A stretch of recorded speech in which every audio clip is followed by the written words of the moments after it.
유관순 열사께서 106년 전에 대한민국 독립을 외쳤던 날입니다. 이런 뜻깊은 날에 또 이 시상식에 함께해 주신 내 기빈 여러분들께 먼저 감사하다는 말씀 드립니다. 자유를 향한 소녀의 외침이 시대를 초월한 울림이 된 날인데, 오늘 우리가 누리는 자유와 평화는 바로 유관순과 같은 용기 있는 여성들의 도전과 희생이 모여서 이루어졌다, 이렇게 확신을 합니다. 이번 시상식에 수많은 21세기의 유관순을 만나게 되어 기쁘게 생각하며 오늘 수상자 여러분들 모두 진심으로 축하를 드립니다. 1919년 3월 31일 거사 전날 밤에 16세 소녀는 이곳이 우리 민족의 행복한 땅이 되게 해달라 기도를 했습니다. 100여 년 전 유관순의 기도는 아직 끝나지 않았다고 저는 생각을 합니다. 혼란한 국정 속에서 극심한 진영 논리로 갈라져 있는 지금, 그 어느 때보다도 유관순의 애국 정신이 필요하다고 생각을 합니다. 유럽에서 유일한 독립운동 기념관을 운영하고 계신 송창주 이준 열사 기념관장님, 또 햇불상 수상자들이 애국의 피본이 되기를 바랍니다. 개인의 안위나 특정 집단의 이익이 아닌 나라와 민족의 미래를 위해 헌신하셨던 열사의 뜻이 다시 이 땅에 실현되기를 바랍니다. 충남은 유관순상을 대한민국 최고 권위의 여성상으로 발전시켜 나갈 것입니다. 제가 취임하고 나서 시상금 규모를 2배 이상 늘리고 수상자 범위도 재동포까지 넓혀 확대시켰습니다. 그리고 저희 충남도에서 하는 것보다는 대한민국의 여성들을 대표하는 여성단체 협의회에서 운영하는 것이 낫겠다 싶어서 우리 허명 여성단체 협의회장님과 협약을 맺고 올해부터는 여성단체 협의회에서 주관해서 시상을 하는 걸로 행사를 진행을 시켰습니다. 내년부터는 유관순 수상자를 3명으로 확대하고 시상금도 총 1억 8천으로 높여서 더 많은 여성 리더들을 발굴하고 그 업적을 기리겠습니다. 또 유관순 햇불상 장학제도를 신설하여 우리 학생들이 꿈을 키우고 차세대 여성 지도자로서 성장할 수 있도록 뒷받침할 것입니다. 유관순상을 받았다는 사실이 수상자들과 가족의 큰 자부심이 될 수 있도록 더욱 세심하게 노력하겠다는 말씀을 드립니다. 다시 한번 유관순상과 햇불상 수상을 축하드리며 함께하신 모든 분들의 가정의 건강과 행복이 가득하기를 기원합니다. 감사합니다. 안녕하십니까. 제24회 유관순상 시상식을 충청남도와 공동 주최한 한국여성단체협회 회장 허명입니다.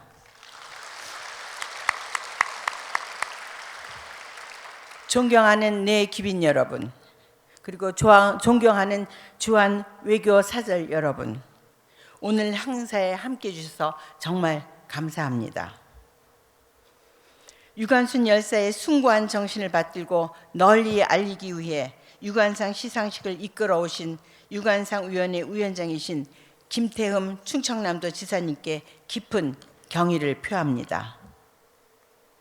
전국 500만 회원을 가지고 있는 한국여성단체협회가 우리 여성의 위대한 귀감이신 유관순 열사의 조국을 위한 훌륭한 희생 정신을 더욱 널리 알리고 계승하기 위해서 충청남도와 유관상 시상식을 공동 개최하게 되었습니다. 106년 전인 1919년 4월 1일 오늘은 유관순 열사가 아운의 장터에서 고향 사람들을 동원하여 독립만세 운동을 한 날입니다. 유관순 열사는 일본 지배의 굴욕적이고 절망적인 시대에 민족의 자존심을 되살리고 꺼져가는 민족 정기를 부활시킨 민족의 성각자이십니다. 유관순 열사께서 목숨을 바치면서까지 염원했던 조국의 미래상은 자유롭고 공정하고 평화롭게 번영하는 나라였을 것입니다. 이러한 나라를 만들고 지키는 것이 우리 모두의 사명이며 순국 선열에 대한 도리라고 저는 생각을 합니다. 옥중에서 참혹한 고통을 겪으시면서도 초인적인 용기로 끝까지 품위와 지조를 지키시고 오로지 조국을 위해 당당하게 목숨을 바치신 유관순 열사는 지금처럼 분열되고 혼란한 시기에 우리 모두 엄숙한 마음으로 우러러 보아야 할 우리 민족의 표상이십니다. 우리 사회는 지금 심하게 분열되어 있습니다. 한강의 기적을 이룬 위대한 민족이 갈피를 못 잡고 있습니다. 혼란을 부추기는 세력들도 있는 것 같습니다. 순국 선열들에게 참으로 부끄러운 일이 아닐 수 없습니다. 이럴 때일수록 확실한 주관을 가지고 각자 맡은 일을 성실히 수행해야 할 것입니다. 국민의 절반 이상을 차지하고 있는 우리 여성의 지혜와 용기가 절실히 요구되고 있습니다. 여성이 움직이면 우리가 바라는 일은 반드시 이루어집니다, 여러분. 오늘 유관순상을 수상하시는 송창주 이준열사 기념관장님께 깊은 감사와 축하의 말씀을 드립니다. 유관순 횃불상 수상자 여러분, 정말 축하합니다. 여러분은 2박 3일 동안 우리 민족이 겪었던 순환의 역사를 집중적으로 공부했으며 유관순 열사와 순국 선열들이 발자취와 기념관도 찾았습니다. 여러분이 우리나라의 미래를 더욱 희망차게 만드는 위대한 대열에서 선구적인 역할을 하리라 굳게 믿습니다. 유관순 열사도 여러분을 자랑스럽게 생각하실 것입니다. 끝으로 이번 행사를 위해 많은 노고를 아끼지 않으신 우리 김태흠 충청남도 도지사님과 관계자 여러분, 유관상위원회, 유관상 심사위원회, 그리고 한국여성단 집의 우리 임원 및 회원분들 모든 분들께 진심으로 감사드립니다. 오늘 이 자리에 함께 계신 내 기빈 여러분, 다시 한번 깊이 감사드리며 항상 건강과 행운이 함께 하시기를 기원드립니다. 여러분 감사합니다. 네, 안녕하십니까. 방금 소개받은 건국대학교 신병주 교수입니다. 오늘 이렇게 큰 자리에 초청해 주셔서 감사드리고, 유관순 열사라고 하죠. 그래서 또 예리하신 분들은 항상 또 질문 들어오는 게 있어요. 뭐 안중근 의사는 의사고, 뭐 윤봉길 의사도 의사신데 유관순 열사는 왜 열사냐? 그래서 이것도 사실은 구분 기준은 애매해요. 우리가 한자로 치면 의사는 의로울 의자, 열사는 뜨거울 열, 매울 열 이렇게 쓰는데, 지금 국가보훈부에서는 대체적으로는 의사는 이런 무기를 가지고 이렇게 직접 이렇게 저항했던, 우리 뭐 안중근 의사, 또 여러분이 총으로 쐈죠. 윤봉길 의사, 뭐 물통 폭탄, 뭐 이제까지는 뭐 도시락 폭탄으로 알려져 있는데 사실은 두 개를 같이 준비했다가 물통 폭탄을 투척을 했습니다. 그럼 무기를 가지고 이렇게 독립운동을 하신 분은 의사, 그리고 이제 직접 정말 폭력을 적인 어떤 그런 무기라든가 이런 거를 쓰지 않고 직접 이렇게 저항하신 분은 열사로 일반적으로 구분을 합니다. 그래서 유관순 열사 같은 경우는 정말 이제 태극기를 흔들면서 이렇게 저항을 하셨기 때문에 열사다 이거를 이제 하시고, 유관순 뭐 우리 열사께서 의사 면허증이 없어서 의사라고 불리지 않는 것은 아니다. 이거 잘 기억을 하시고요. 1902년생이세요. 1902년생이니까 1919년 3.1운동이 일어났을 때의 우리 나이로는, 이거 지금 자꾸 우리 정부에서 나이 이거 좀 헷갈리게 해가지고 뭐 생일이 지나면 뭐 만나 해가지고 아마 작년에 졸지에 2살 젊어지신 분들 되게 많았었는데, 대체적으로 우리가 조선시대부터도 이렇게 나이를 계산을 할 때는 보통은 우리가 원래 썼던 우리 나이로 많이 이야기를 합니다. 그래서 만으로 치면은 이제 17이니까 지금 우리 현재 정부 기준으로 보면 16살이에요. 생일이 안 지나셨으니까. 그렇죠, 그죠?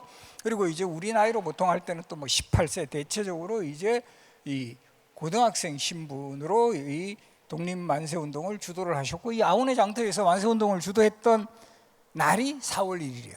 그래서 지금 이렇게 제가 이 유관순 그 시상식도 4월 1일에 하는 걸로, 정확하게 3월 3일 운동이 일어난 지 한 달 후에 아우네 장터의 그 만세 운동을 주도를 하셨죠. 그리고 뭐 지금 또 뭐 우리 독립운동의 뭐 그야말로 아이콘으로 불리는, 상징으로 불리는 바로 그런 인물이 바로 유관순 열사셨습니다.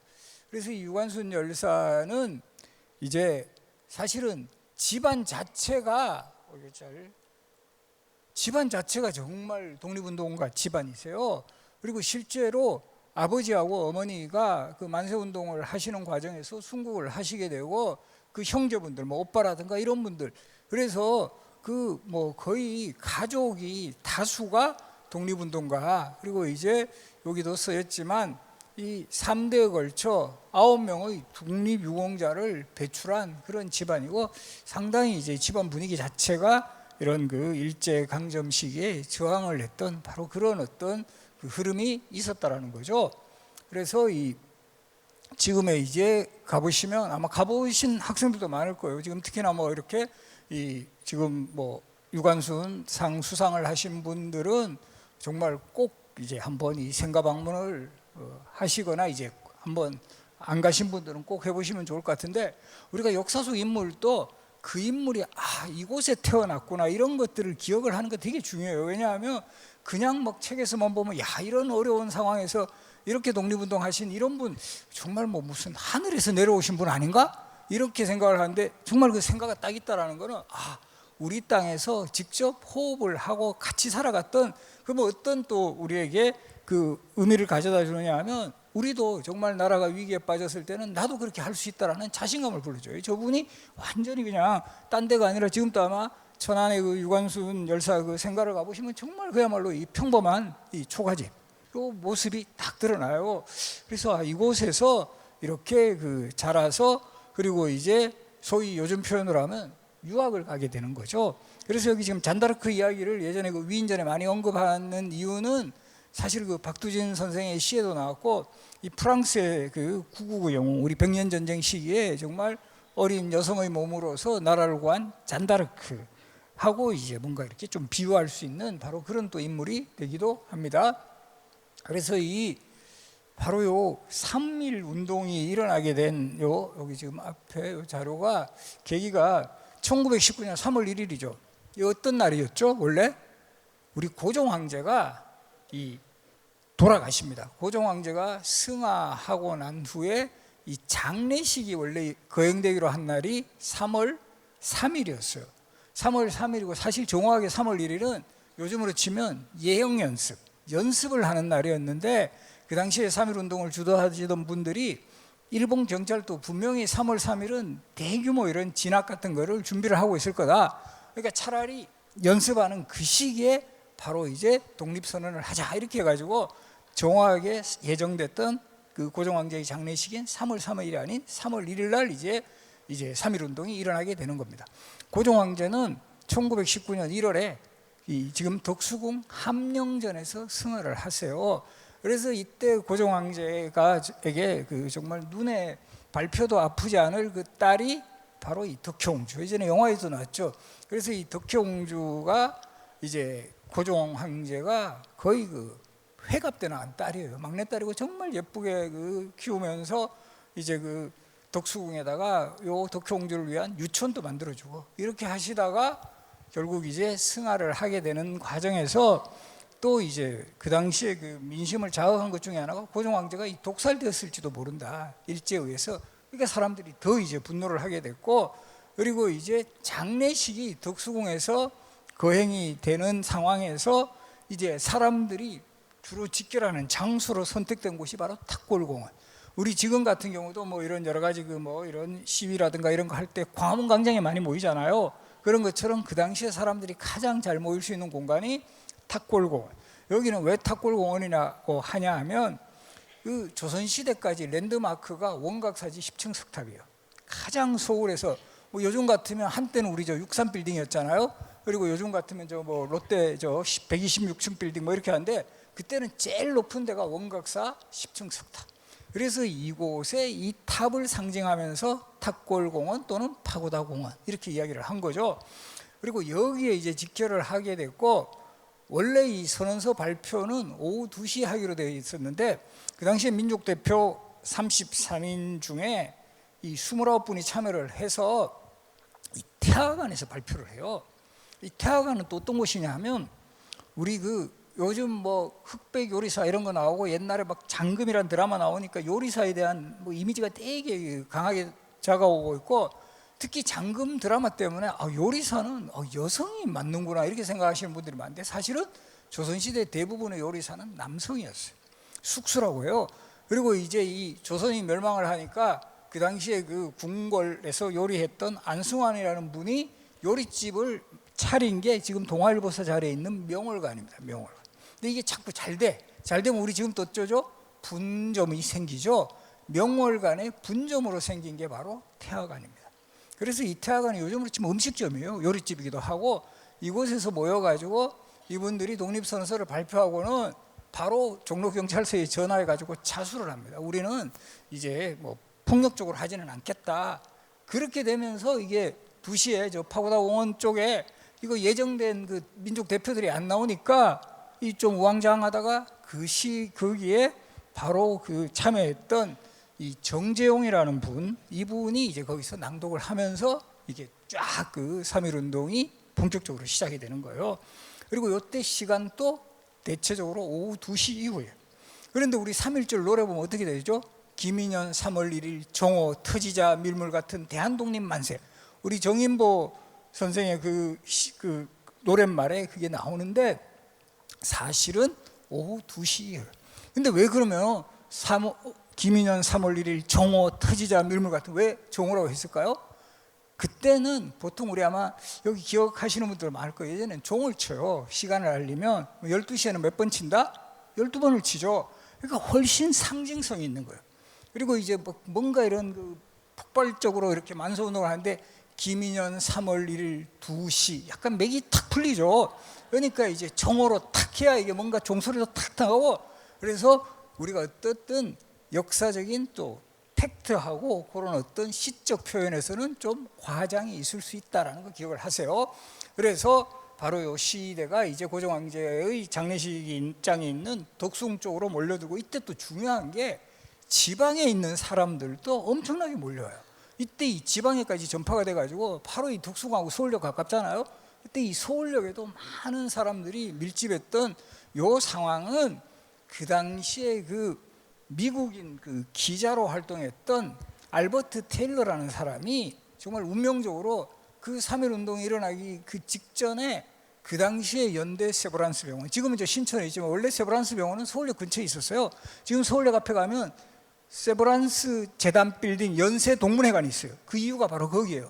옛날에 그 연세 세브란스 병원이 있었는데 거기에서 아이를 부인이 임신을 하게 됐어요. 그래서 그 병원에 갔는데 거기에 바로 이제 독립선언서들이 막 이제 이 소위 배포가 됐고, 이 알버트 테일러라는 사람이 그거를 몰래 숨겨가지고 그 당시에 그 일본으로 이제 타전을 하기도 했어요. 그런 어떤 또 우리 독립운동에 이런 또 외국인들이 또 기여를 한 이런 장면들도 꽤 많은데, 이렇게 해가지고 이제 본격적으로 이 3.1 운동이 이제 탑골공원을 지나 이제 장례식장이 있는 그 덕수궁 쪽으로, 그리고 지방에서 몰려온 그 일반 또 그 시민들, 이런 사람들까지 모이면서 이제 본격화됐고, 이때 우리 유관순 열사는 유학을 해가지고 이학당 다니고 계셨죠. 그러면서 3월 2일 학생 대표들이 이학당에 와서 학생단 시위에 참여할 것을 공고했고, 또 이 유관순 열사는 그 5명의 결사들을 모아서 남대문 앞에서 벌어진 학생단 시위에도 참여를 했다가 사실은 이때도 체포가 돼요.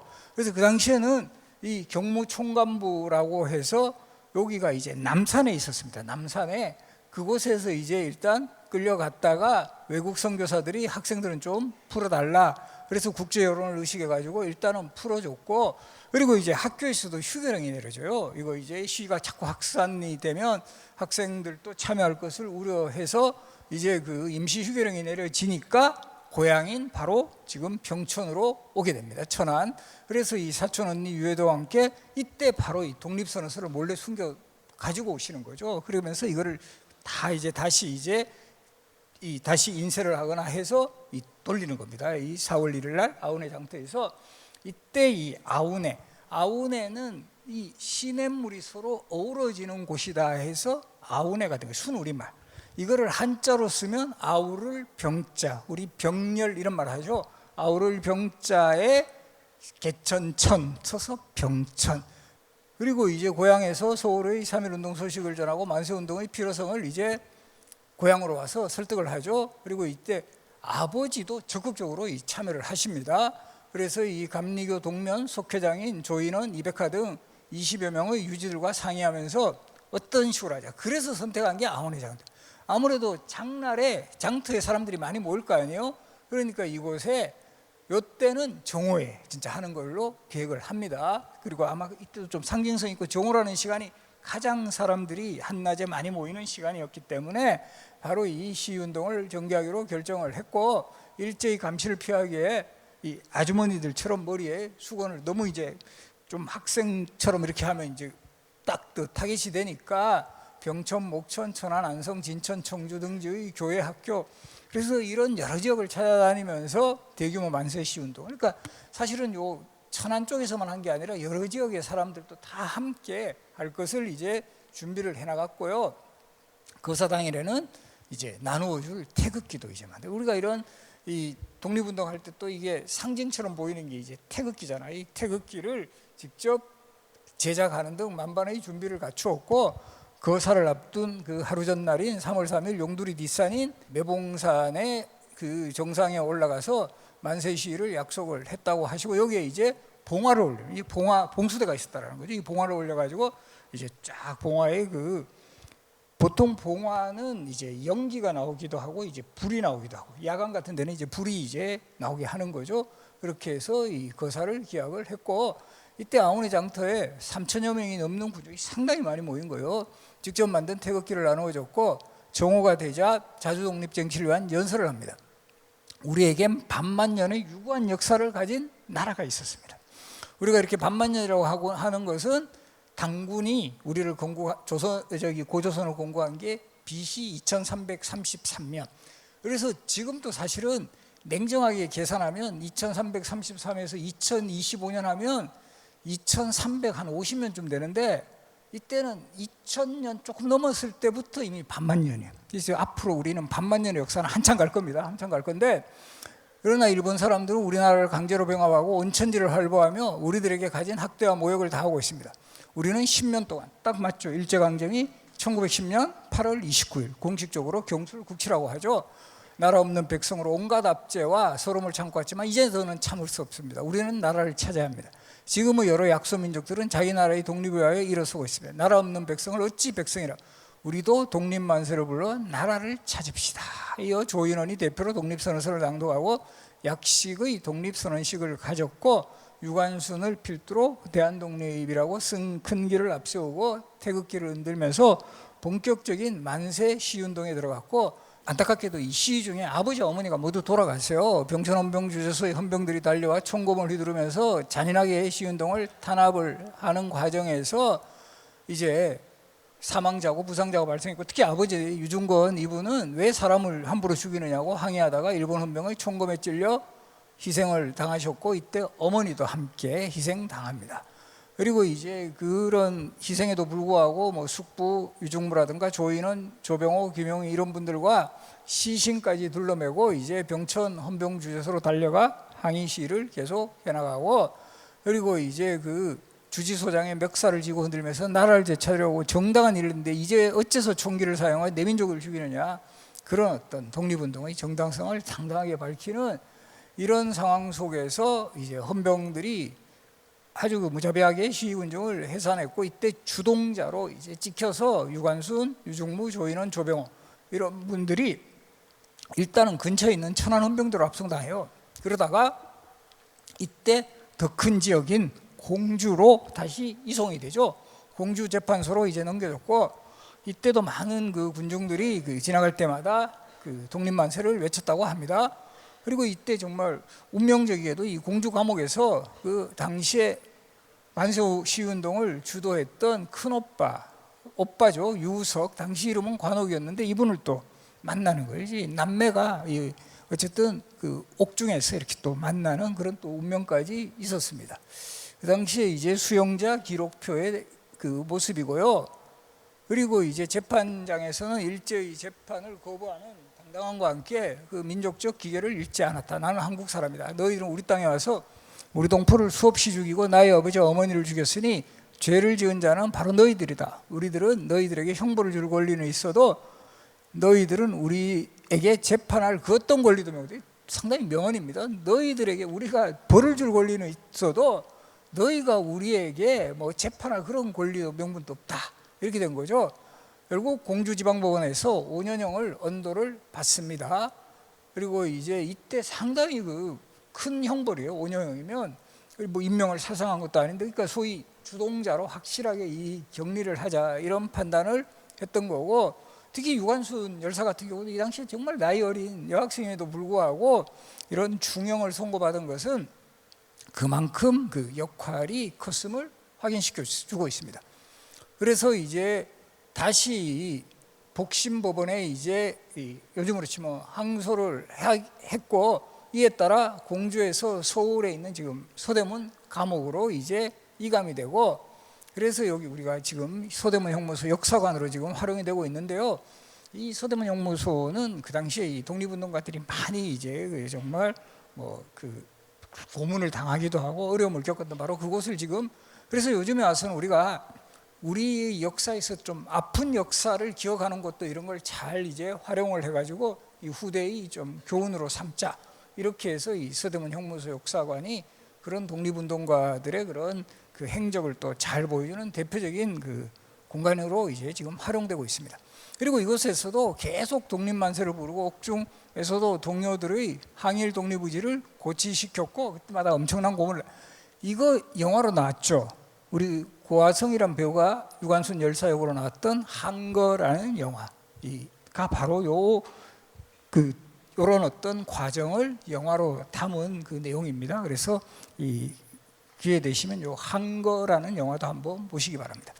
그래서 6월 30일 경성복심법원에서 징역 3년을 받게 됨에 따라 상고를 하였지만 기각이 되고 형이 확정이 되게 됩니다. 그래서 이제 실질적으로 이 투옥 생활을 하게 되는데, 그리고 이때가 이제 또 중요한 날이 1920년 3월 1일, 이 3.1 운동이 일어난 지 딱 1주년이 되는 날이잖아요.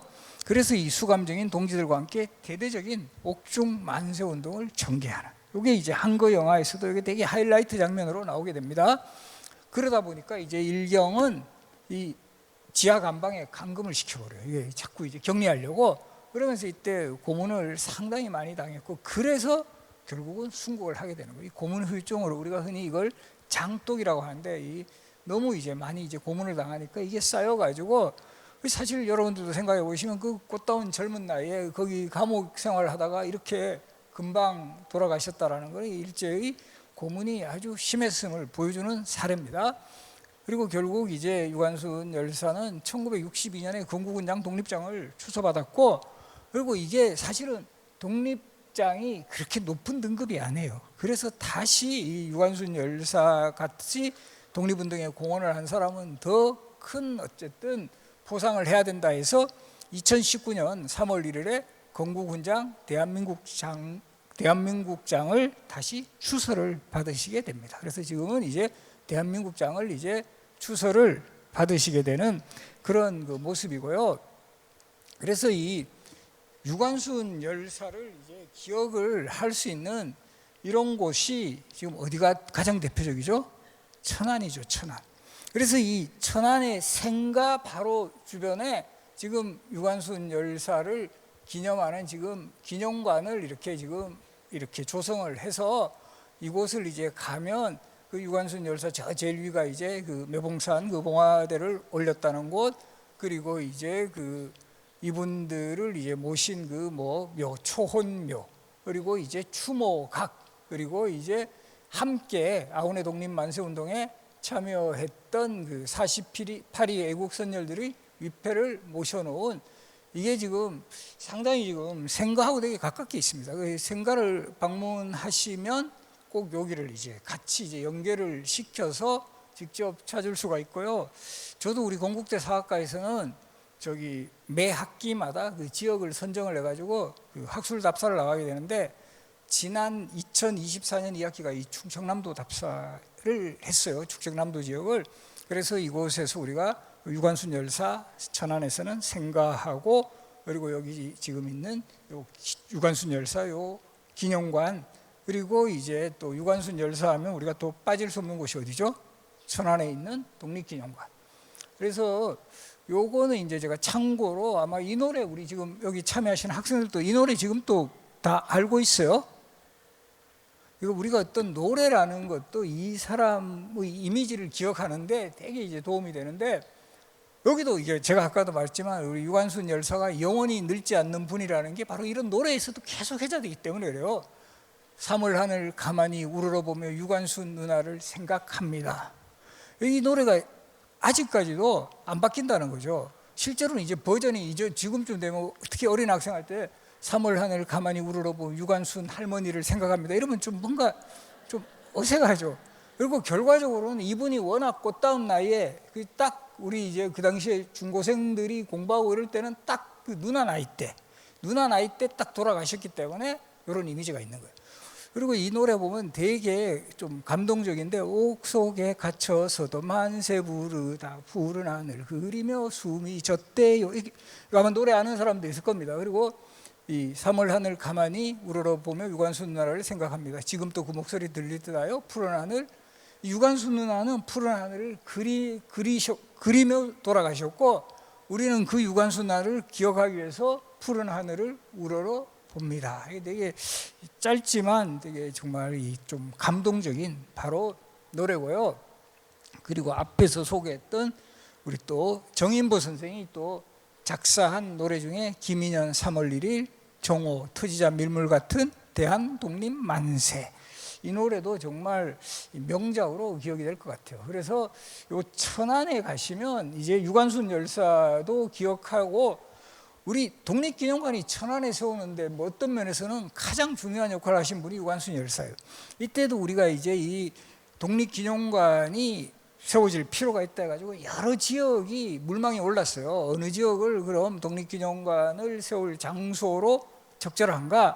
그러니까 이제 많은 사람들이 기억 속에서도 유관순 열사가 이제 대표 인물이에요. 이 독립운동에 있어서는 어찌 보면 뭐 간판 스타죠.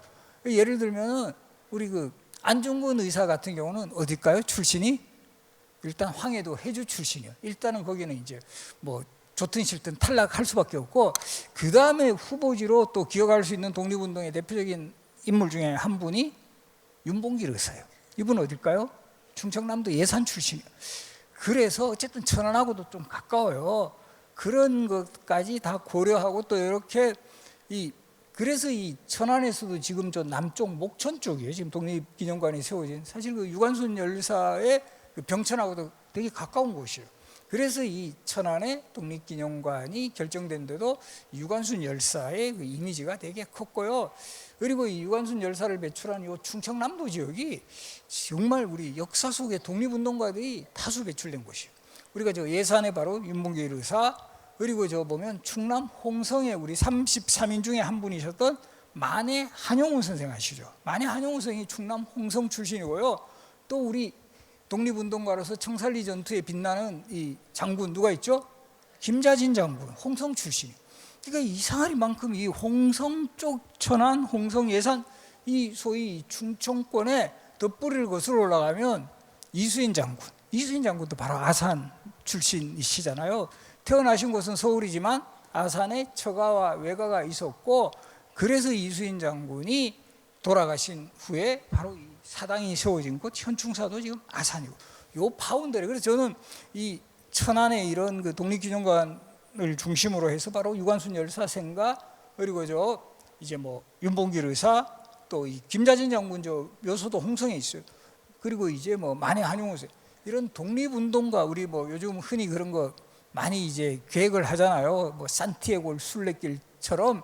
그래서 이 독립운동가의 뭐 길, 뭐 이런 식으로 이제 요 특히 요 천안을 중심으로 해서 만들어서 직접 이제 걸어다 가면서 그 여러 가지 그런 그분들의 정신도 느끼고, 또 뭐 이런 쪽에 이런 것도 또 약간 메리트로 작용을 해야 돼요. 뭐 가다가 평촌 순대도 먹고 천안에 호도 과자도 먹고 저 예산 가서 사과도 먹고, 약간 이런 좀 그 맛집까지 같이 하면서, 우리 그렇잖아요. 그런 분들 뭐 이렇게 그 의미를 생각하면서, 분명히 이런 분들도 우리 뭐 유관순 열사도 평촌 순대 드셨을 가능성이 높지 않을까요? 이런 거를 기억을 하면서 탐방을 한번 해볼 필요가 있다. 그리고 이 독립운동에 관해서는 가장 뭐 정말 핵심적으로 한번 여기 가면 쫙 우리가 이 독립운동의 역사의 흐름을 알 수 있는 곳, 바로 이제 그 독립기념관인데요.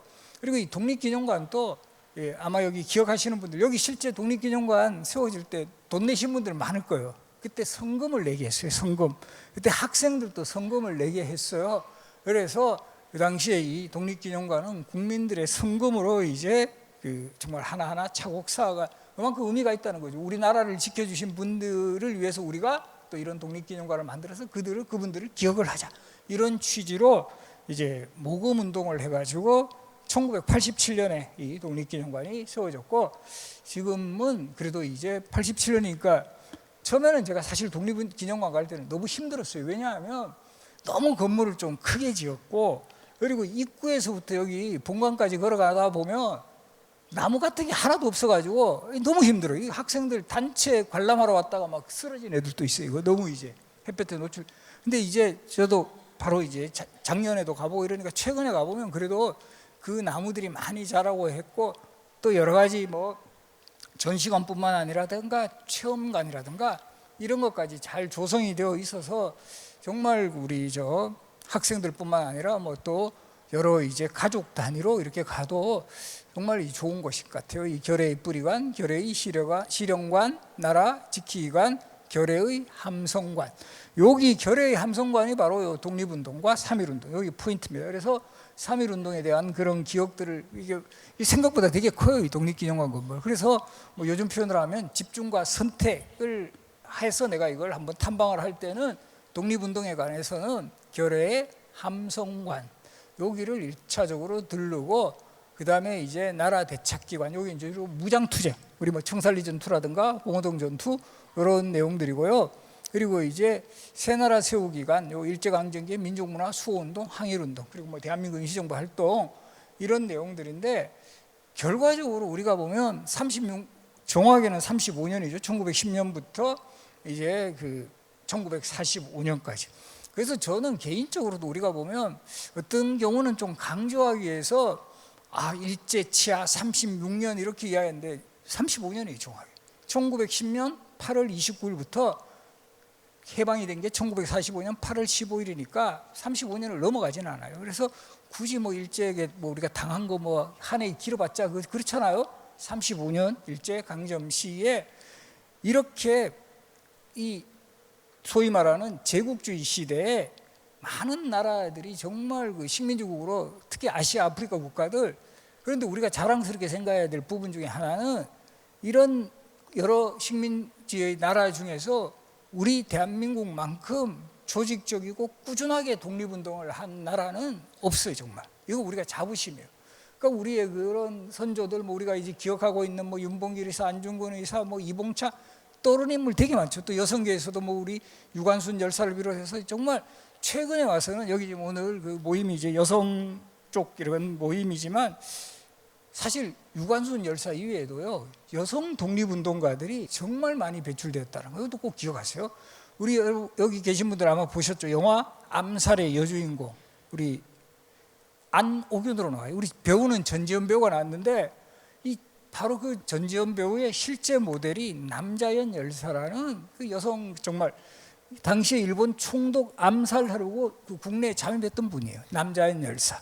그리고 이 여성 또 의병을 만들어야 된다 해가지고 여성 의병을 조직했던 분이 윤희순 의사라고 있어요. 이분도 역시 여성들을 모아서 의병을 만들고 또 이분은 의병을 위한 노래도 만들었어요. 노래, 의병가도 만들고 윤희순, 남자현 또 이제 어떤 분이 있냐면 우리 여성 비행사도 있어요. 권기옥이라는 분이 있는데 이분 또 저쪽 그 중국에 가서 결국 일본의 타격을 입히기 위한 여성 조종사의 길을 걸어요. 바로 이 권기옥 의사 이런 분들. 그래서 우리가 이제 유관순 열사도 정말 뭐 대단한 이런 또 분이지만 또 그리고 또 많은 기억 속에 보통 여성 독립운동가 하면 유관순 열사는 그래도 이제 인지도가 상당히 있어요. 아, 유관순 열사는 뭐 우리 한국 사람이면 모르는 사람이 없는데 이 김자진, 뭐 홍범도, 또 뭐 김구 선생, 윤봉길 이 남성 또 독립운동가들에게 여성 독립운동가들이 좀 가려진 측면이 있다. 그래서 저는 이런 또 이 유관순상 이런 또 시상식을 계기로 이걸 좀 더 저변을 넓혀서 우리가 이제까지 정말 상대적으로 덜 알려져 있는 또 여성 독립운동가들에 대해서도 좀 더 관심을 가지고 이런 것도 되게 중요하고 결과적으로 보면 이 유관순 열사 같은 분들이 계셨기에 또 이분들도 또 영향을 받는 거예요. 영향을 받아가지고 또 우리도 여성들도 그래서 우리 보면 안동에 가면 임청각이라고 이 국외에서 독립운동을 했던 대표적인 또 인물이 석주 이상용 선생하고 우리 아마 여러분들 아실 거예요. 저기 이혜영 선생은 저 여섯 형제들이 다 이 서간도 가서 독립운동을 하시는데 그때 사실은 또 이상용 선생 안동에 가면 임청각이라는 고택이 있어요. 이분을 또 지원해준 바로 그런 그 뭐 부인이라든가 며느리 이분 또 최근에 이 독립운동 그 인정을 받아가지고 뭐 이런 그 유공자로 이제 다시 포상을 받게 되고 이런 사례들이 또 많이 있다는 거. 그래서 그만큼 우리 또 뭐 흔히 생각하면 이 여성들은 그냥 뭐 뒷전에만 있는 것으로만 인식하는 경우도 많은데 이 독립운동 역사에서는 정말 여성들이 활약도 대단했고 최근에 와서 그런 모습을 보여주는 것이 이제 뭐 영화에서도 암살이라는 영화 그리고 이 밀정이라는 영화에서도 우리 한지민이라는 배우가 독립운동가로 나와서 등장을 합니다. 그런 식으로 계속 이제 좀 더 확산은 되고 있는데 앞으로도 결국은 이제 이런 부분도 우리가 좀 더 강조될 필요가 있다. 그래서 이번 그 뭐 이런 시상식에서 제가 뭐 또 영광스럽게도 주로 이제 이 특강을 하게 됐지만 이 유관순 열사 이런 분들이 뿌려놓은 이런 또 씨앗들이 또 많은 여성들에게 영향을 미치고 이건 바로 현재도 유효한 거예요. 현재에도 우리가 그런 특히 오늘 그 수상을 하게 되는 우리 학생들은 또 이제 그런 또 상을 받으면 더 이제 의미를 가지고 또 이런 분들이 나라가 위기에서 이런 독립운동을 하고 구국활동을 했던 거를 이제 나도 그런 정신을 이어서 이걸 해야 되겠다.